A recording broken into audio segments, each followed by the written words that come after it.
स्वागतम, सुस्वागतम, सुप्रभात।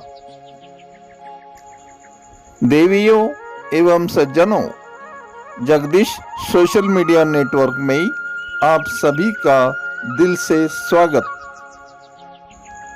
प्रतिदिन के अनुसार प्रस्तुत करते हैं स्वामी वासुदेवानंद जी सरस्वती, इनके अमृतमय वाणी द्वारा विष्णु सहस्त्र नाम प्रवचन। प्रवचन क्रमांक 168। प्रथम नमन आपको। जय गुरुदेव।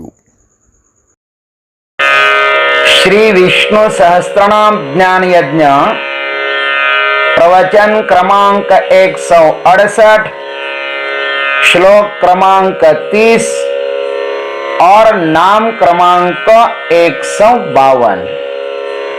ओम त्र्यंबकं यजामहे सुगंधिं पुष्टिवर्धनम् उर्वारुकमिव बन्धनान् मृत्युर्मुक्षीयमामृतात्।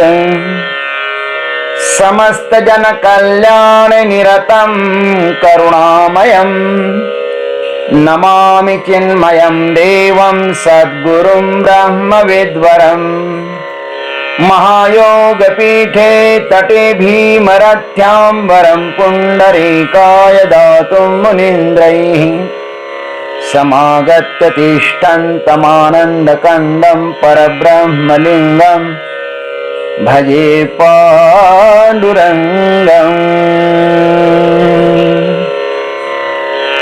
उपेन्द्रो वामनः प्रांशुः अमोघः शुचिरुर्जितः अतीन्द्रः संग्रहः सर्गो धृतात्मा नियमो यमः। ओम वामनाय नमः। ओम तत्सत्।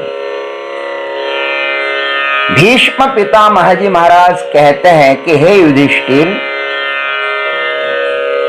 उपेंद्र भगवान वही हो सकता है जो वामन है, और वामन का अर्थ है निराभिमान।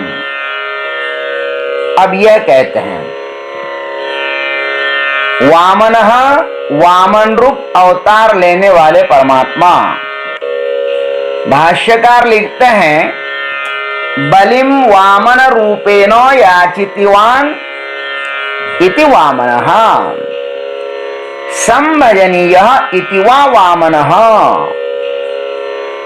कठोपनिषद में कहा है मध्ये वामनमासीनं विश्वदेवा उपासते इति मंत्र वर्णनात्। भाष्यकार का कहना है कि वामन रूप से असुराध्यक्ष राजा बलि से याचना की थी परमात्मा ने, इसलिए वे वामन हैं। अथवा भली प्रकार भजने योग्य होने से वामन है, जैसा श्रुति ने भी कहा है मध्य में स्थित वामन की विश्वदेव उपासना करते हैं। आइए इस पर हम लोग सद्गुरु कृपा से चिंतन करते हैं। जगत के मालिक ने भिक्षुक माने वामन बनकर असुरराज राजा बलि के यज्ञ में भिक्षा मांगी, मधुकरी मांगी, इसलिए वे वामन हो गए। वामन यह नाम साधकों के लिए उपासनीय है। साधक जब वामन भगवान की उपासना करता है तो वह महान हो जाता है, और महान जब वामन भगवान की उपासना करता है तो वह जगत वंदनीय हो जाता है। इसमें साधक को वामन होना सरल है, किंतु महान को वामन होना कठिन होता है। रावण महान तो हो गया था, किंतु फिर वह वामन नहीं हो पाया। इसलिए उसका पतन हुआ। शिखर से नीचे उतरना बड़ा ही कठिन होता है। कुछ लोग इतने ऊपर चढ़ते हैं कि ऊपर ही जाते हैं, नीचे आते ही नहीं। लेकिन ध्यान रखना, वृक्ष कितना ही ऊपर उठे किंतु उसे जड़ से जुड़कर रहना चाहिए।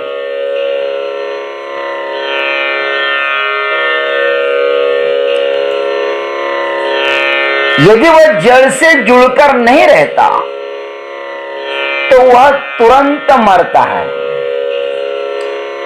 और जो जड़ को जानता है वह मुक्त हो जाता है। अपने मूल स्रोत को पाने का नाम है वामन। अपने मूल स्रोत को प्राप्त कर लो। मैं नित्य शुद्ध बुद्ध मुक्त स्वरूप हूं। वामन कभी अपने स्वरूप का त्याग नहीं करते। अब वामन का दूसरा अर्थ देखते हैं। संभजनीय इति वा वामनः। वामन भगवान ही उपासनीय है।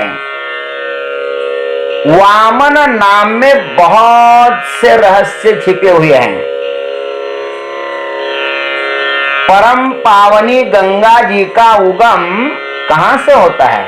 इसी वामन भगवान से होता है। वामन का पैर जब सत्यलोक की परिक्रमा के लिए जाता है तो वहां पर ब्रह्मदेव उनकी पाद पूजा करते हैं। भगवान वामन की पाद पूजा का जो तीर्थ है वही है यह भगवतपदी गंगा जी। और विनम्रता का अंतिम फल है ज्ञान गंगा का प्राकट्य। साधक के पास जब तक विनम्रता नहीं होती है तब तक वह गुरुजी को शरण नहीं जाता है। और गुरुजी को शरण गए बिना ज्ञान की प्राप्ति होती नहीं है। तद्विद्धि प्रणिपातेन परिप्रश्नेन सेवया उपदेक्षन्ति ते ज्ञानम ज्ञानिनस् तत्वदर्शिना। ये गीता जी का घोष वाक्य भी है। लेकिन ज्ञान गंगा जब प्रकट हो जाती है ना तो वह एक जगह रुकती ही नहीं, अपितु सबका उद्धार करते हुए वह गंगा सागर को मिल जाती है। हमारे पूज्य गुरुदेव, हमारे परम गुरु स्वामी तपोवन महाराज जी से जब ज्ञान प्राप्त कर चुके तब गुरुदेव ने अपने गुरुजी को कहा कि आप हमें जो ज्ञान गंगा दी है वह हम नीचे जाकर लोगों में इसका वितरण करना चाहते हैं। गुरुदेव ने उनकी परीक्षा भी ली और बाद में कहा कि बेटा जाओ, लेकिन ज्ञान गंगा का दान करते करते जीवन में कभी हताश न होना। तुम्हारे सामने भी दो श्रोता भी बैठे हो तो तुम कभी भी अपने में ग्लानि महसूस न करना। इस सूत्र को ध्यान में रखते हुए इस ज्ञानामृत का लोगों में वितरण करो। और हमारे गुरुदेव स्वामी चिन्मयानंद जी महाराज ने यही किया और आज उसका चिन्मय मिशन यह विराट वटवृक्ष बन गया है।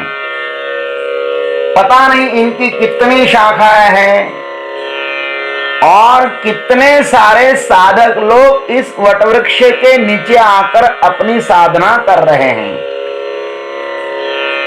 ज्ञान गंगा का जब प्राकट्य हो जाता है तो वह रुकता नहीं है, वह चलता रहता है।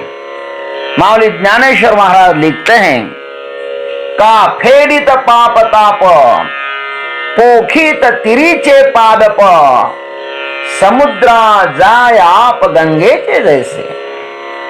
का जगाचे आंदे फेडितू श्रियेसी रावळे उघडितू निघे जैसा भास्वतु प्रदक्षिणे।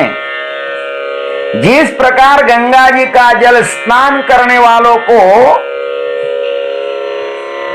उनके पापों को दूर करता है और तापों को दूर करते हुए वह गंगा जल अपने किनारों पर स्थित वृक्षों का पोषण करते हुए समुद्र में प्रवेश करता है, अथवा भगवान सूर्य नारायण अंधकार का नाश करते हुए अपनी शोभा का दालन खोलते हुए आसमान की प्रदक्षिणा करता है।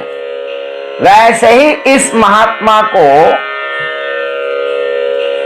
इस प्रकार ही होना चाहिए।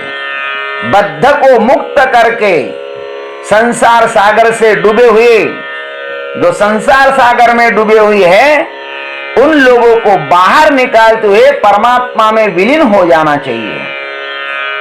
और ऐसे ही संत करते हैं, पहले वामन बनते हैं, फिर महान हो जाते हैं, और फिर महान होने के बाद पुनः वामन बन जाते हैं।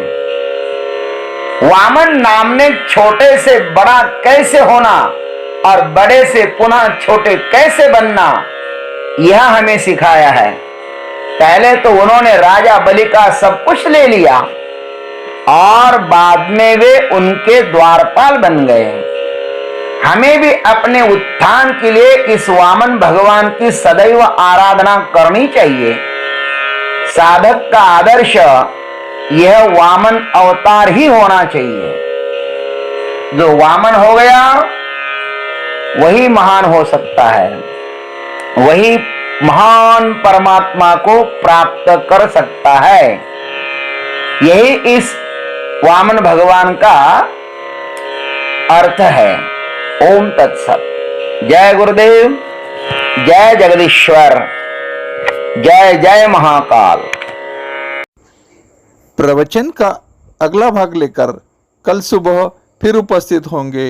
हरि ओम। जगदीश न्यूज यह चैनल अगर आपको पसंद आता है तो इसे लाइक कीजिए, शेयर कीजिए और इस चैनल को सब्सक्राइब कीजिए। धन्यवाद।